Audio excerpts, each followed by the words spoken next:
Olha, a medida provisória, desde o primeiro momento, a Federação Nacional de Operadores Portuários se manifestou positivamente, porque tem dois grandes méritos. Um, cuida do esporte, tenta incentivar a atividade portuária e ninguém poderia imaginar que daqui a 10, 20 ou 30 anos os portos no Brasil seriam os mesmos que existem hoje. Alguma coisa teria que ser feita.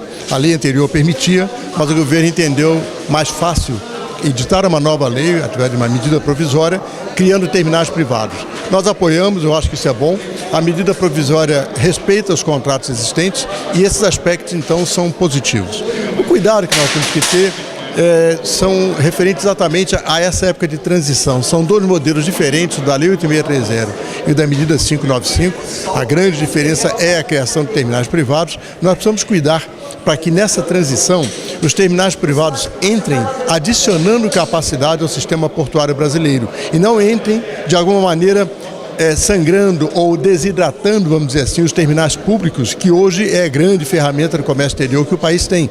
Então, a nossa discussão hoje, nessa audiência pública também, cuidamos bastante disso, é tentar enriquecer a medida provisória de maneira a garantir que tanto os terminais privados como os terminais públicos que pertencem à União, pertencem ao Brasil, não pertencem aos arrendatários, sejam eficientes e competitivos. E há algum espaço, há algumas lacunas que precisam ser corrigidas na medida provisória, no nosso entendimento.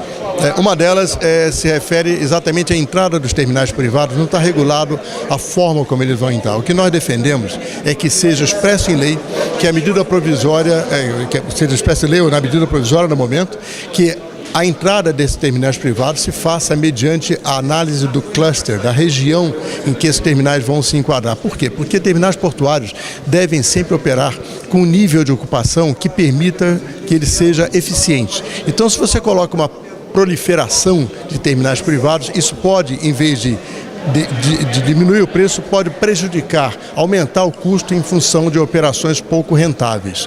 Um outro aspecto é dentro do próprio porto público. Existem os contratos de arrendamento que pagaram a outorga e pagam ainda, em muitos casos, a outorga ao governo, ao poder concedente. E a medida provisória estabeleceu que as novas concorrências, as novas licitações não pagarão a outorga. Nós precisamos adequar. Nós vamos ter um exemplo agora em Suape. Existe o Tecon Suape 1, que paga uma outorga, paga um valor variável para o container, inclusive movimentado, e vai ser licitado o Tecon Suape 2. A empresa que ganhar o Tecon Suape 2 já vai entrar com um custo muito menor do que tem o Tecon Suape 1, que tem o ônus de pagar ao governo por cada container movimentado. Esse tipo de adequação precisa ser feito.